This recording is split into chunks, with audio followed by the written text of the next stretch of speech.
Bismillahirrahmanirrahim. Assalamualaikum warahmatullahi wabarakatuh. Ketemu lagi dengan saya di channel Elma 221081. Jangan lupa, apabila teman-teman merasa terbantu dengan channel kami, maka like dan subscribe. Tentunya supaya ilmu-ilmu yang ada di dalam konten-konten kita bermanfaat dan lebih menyebar luas. Jangan lupa untuk di-share konten tersebut. Kali ini kita akan membahas atau mengungkap tentang mengasah. Tapi ada yang beda. Biasanya kita mengungkap bagaimana cara mengasah yang baik dan benar.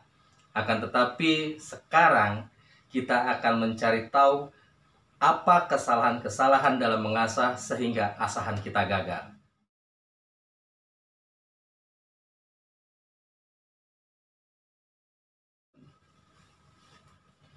Hal pertama adalah persiapan yang kurang.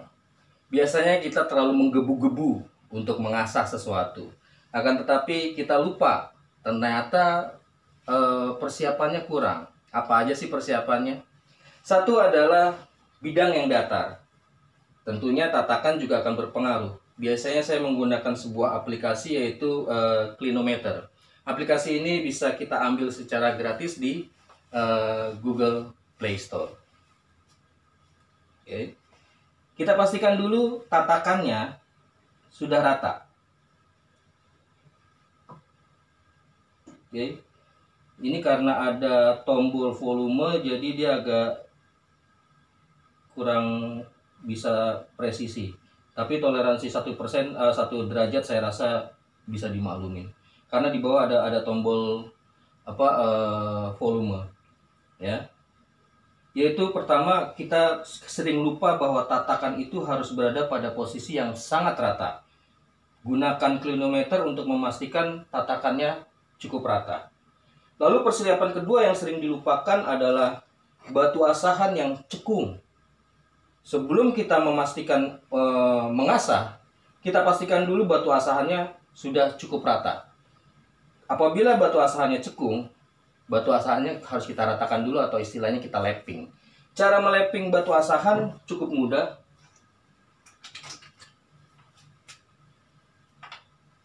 Ini hanya sebagai contoh, kita membuat garis di batu asahan.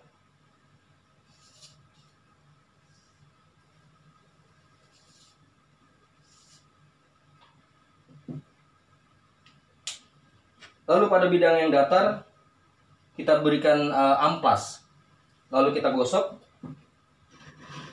perlahan. Dan apabila ada semua bagian ini coretannya sudah hilang, bisa dipastikan itu permukaan daripada batu sudah rata. Jadi kesalahan pertama adalah persiapan yang terlalu menggebu-gebu. Hal kedua, kesalahan yang biasa dilakukan adalah kebingungan kita menentukan sudut asah. Atau kita pengen sudut asah berapa sih? Atau kita juga kadang bingung kita mengasah pada sudut berapa. Karena itu kita bisa menentukan sudut asah dengan menggunakan lagi clinometer. Kita pastikan dia rata pada bidang yang akan kita asah.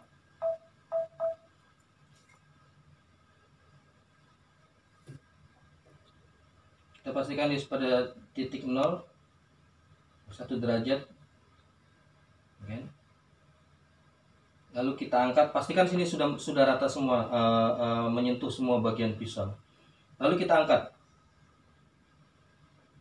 Seiring dengan ratanya melekatnya bidang handphonenya pada pisau. Sehingga kita tahu derajat berapa yang kita harapkan. Umpamanya kita mengharapkan 15 derajat.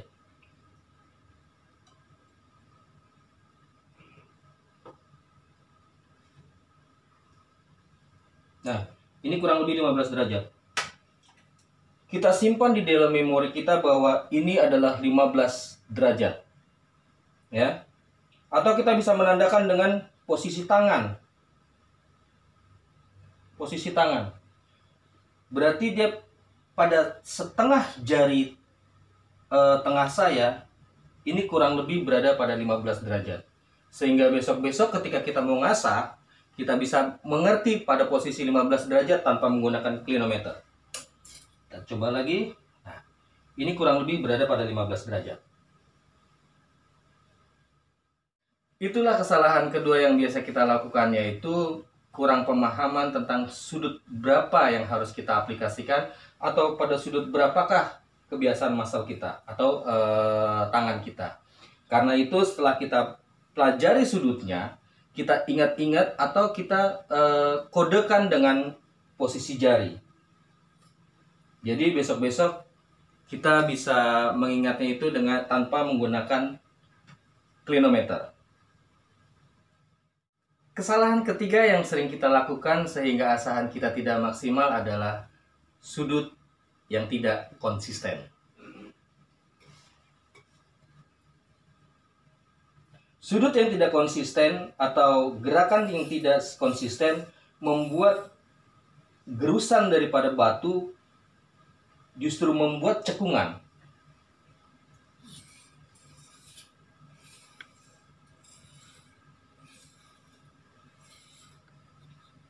Seharusnya ketika kita mengasah, gerakan kita cukup konsisten mempertahankan sudut asahan.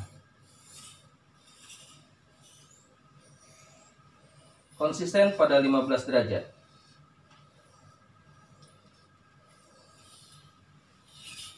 Hal ini harus kita lakukan berulang-ulang sehingga kita bisa menyimpannya di dalam memori kita, gerakan-gerakan yang konsisten untuk menghasilkan sudut yang konsisten.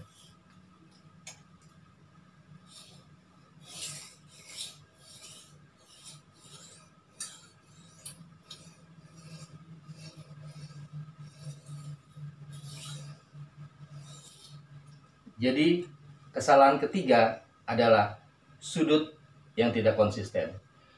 Untuk membuat sudut itu tetap konsisten, ada triknya. Minimal kita bisa mengetahui apakah sudut kita konsisten atau tidak. Kita gunakan permanent marker untuk menandai mata bilah yang akan kita asah.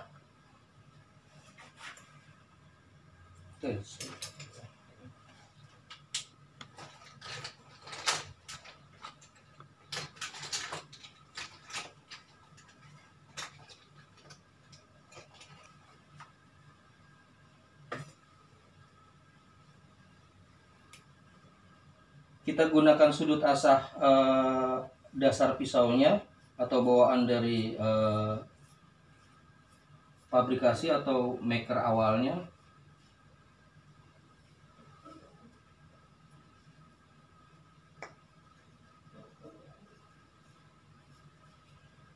Hal ini kita bisa untuk mengetahui apakah sudut asahan kita sudah konsisten atau belum.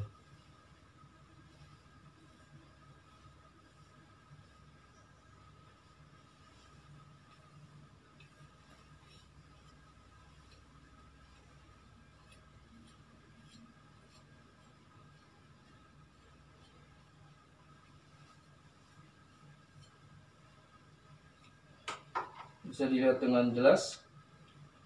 Kita menandai pada mata edge-nya. Ini adalah sudut yang akan kita asah. Apabila dia menyimpang keluar atau tidak rata, berarti sudut tangan kita atau gerakan kita tidak konsisten. Saya gunakan batu kasar dulu.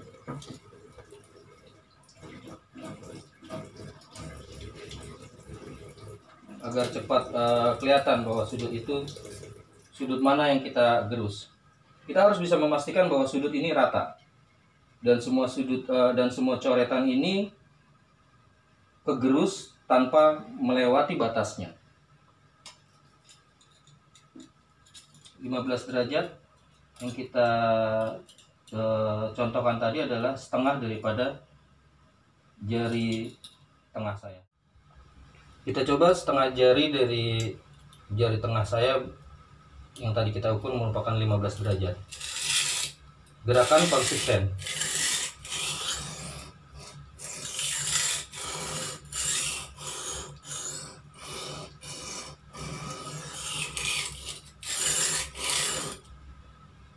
Nah, bisa dilihat dengan jelas.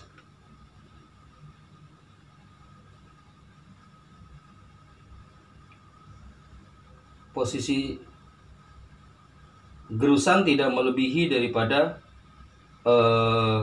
batas yang sudah saya tentukan. Yang ini belum kena, berarti dia sudutnya belum masuk belum saya gerus hingga ke ujung. Kita coba lagi.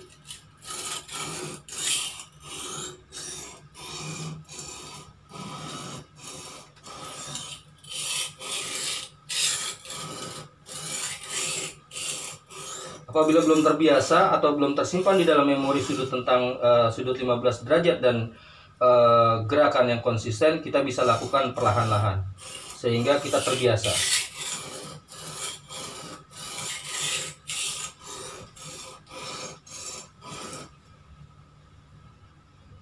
Ujungnya belum.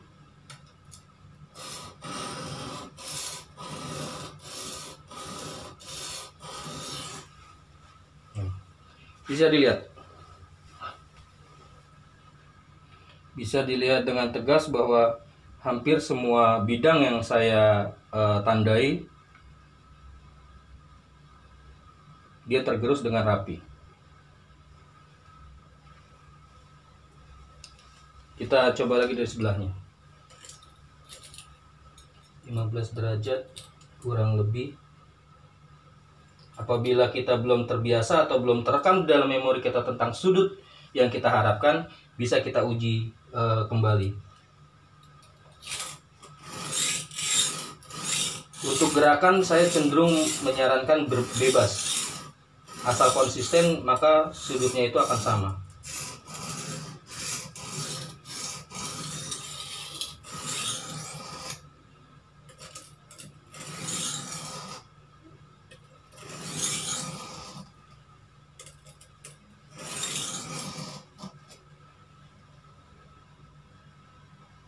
Bisa dilihat dengan jelas.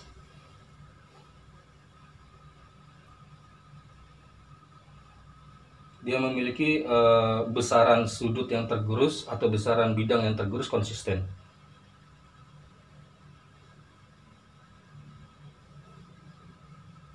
Bisa kita contohkan bagaimana yang sudut yang tidak konsisten.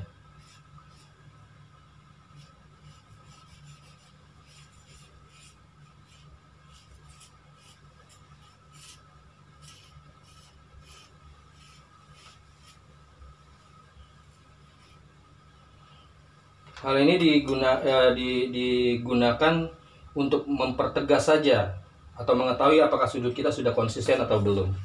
Atau digunakan untuk memastikan supaya asahan kita tidak melebihi dari sudut yang kita harapkan.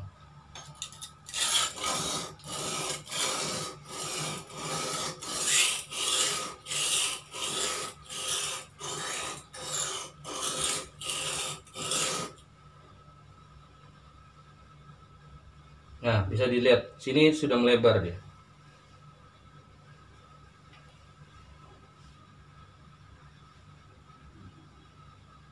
Dia melebihi batas yang diharapkan. Sudut sebelah sini dia lebih melebar. Sudut yang tidak konsisten akan membuat gerusan atau mata F justru menjadi konveks dan tidak stabil. Kesalahan ketiga yang biasa kita lakukan itu tadi, yaitu sudut yang tidak konsisten. Sudut yang tidak konsisten membuat gerusan atau sudut dari mata bilah kita tidak konsisten juga, sehingga sulit untuk mempercepat proses atau menyempurnakan proses dalam mengasah. Nah, kesalahan keempat biasanya kita melupakan bobot tekanan. Tadi kalau kita membicarakan tentang konsistensi sudut, sekarang yang sering kita lupakan atau sering kita abaikan adalah konsistensi di dalam tekanan. Biasanya saya membagi 3 tekanan pada saat mengasah. Pertama, apabila pisau itu dikondisikan pada yang benar-benar rusak atau tumpul atau yang benar-benar sudah tidak bisa slice. Lalu tekanan pada pisau yang sudah tajam tapi kurang maksimal, ada juga tekanan saat finishing. Untuk mengetahui seberapa tekanan kita membiasakan dulu atau menyimpan di dalam memori seberapa tekanan kita uji pada alat timbang yang digital. Pada bilah yang rusak, biasanya saya menggunakan tekanan hingga 3 kg. Pada posisi 0, lalu kita tekan sampai mencapai 3 kg. Nah, kurang lebih seperti inilah tekanan saat bilah sangat rusak. Kita simpan di dalam memori kita 3 kg. Kita simpan di dalam memori kita, lalu kita aplikasikan kepada asahan saat bilah rusak. Tekanan kedua yang biasa saya aplikasikan pada tadi bilah yang rusak, yang kedua adalah bilah yang sudah tajam tapi belum sempurna. Biasanya saya menggunakan tekanan hingga 1 kg.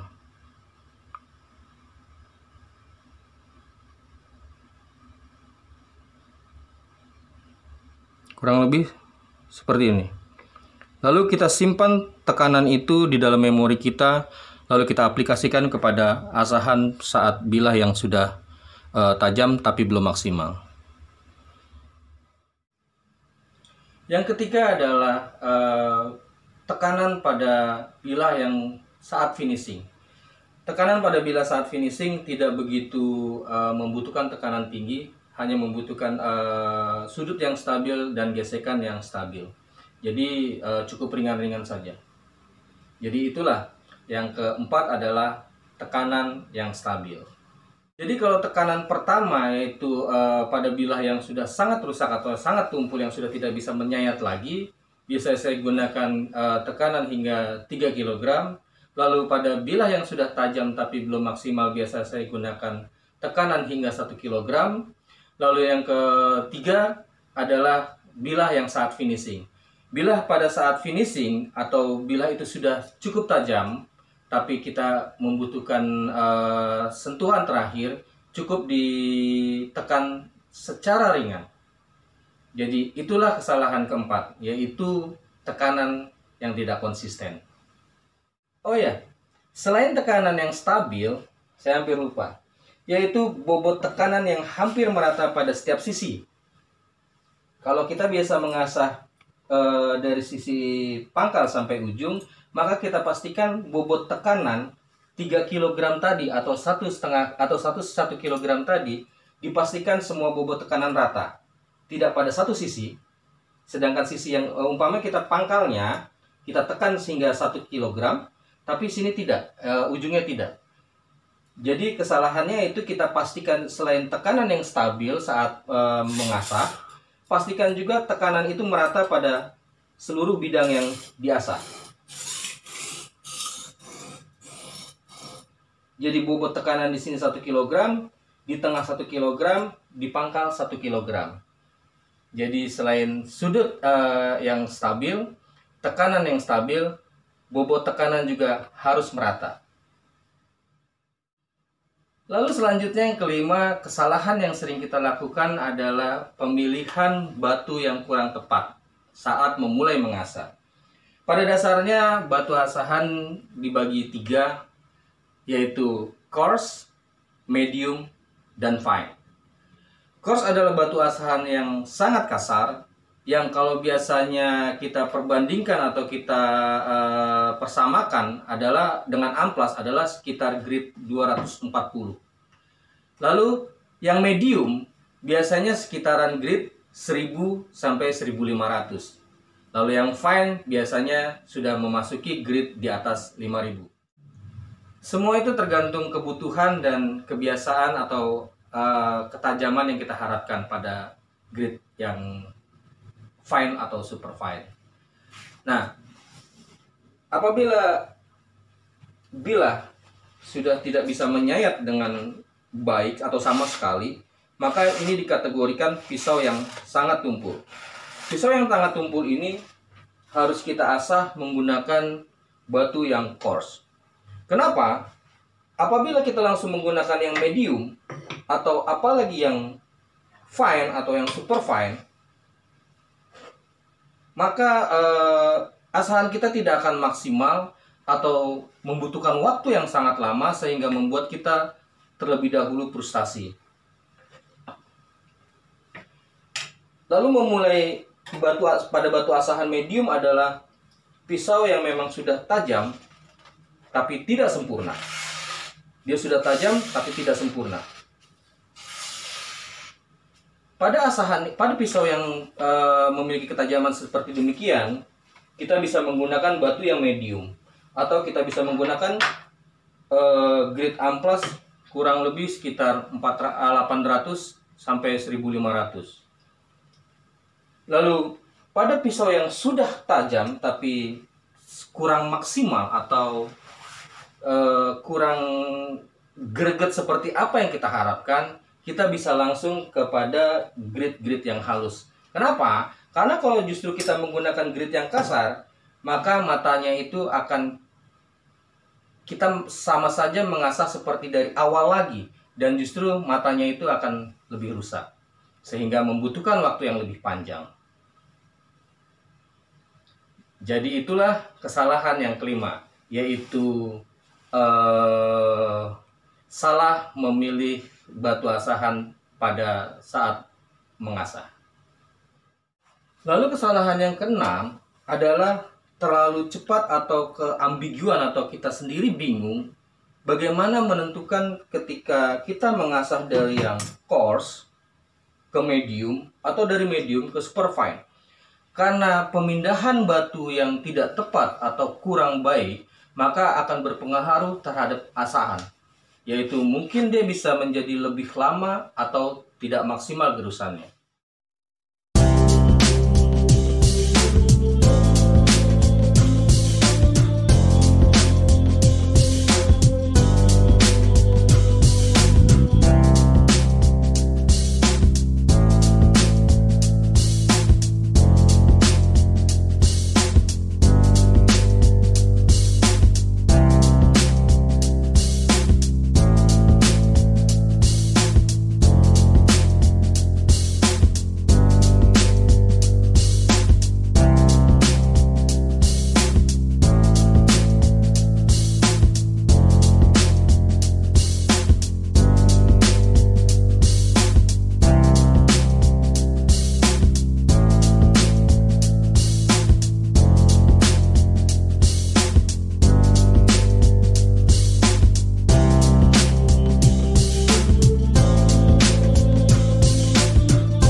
Itulah tadi 6 hal kesalahan yang sering kita lakukan pada saat mengasah, sehingga membuat asahan kita tidak akan maksimal, atau mungkin justru membutuhkan waktu yang lama sehingga membuat kita frustasi.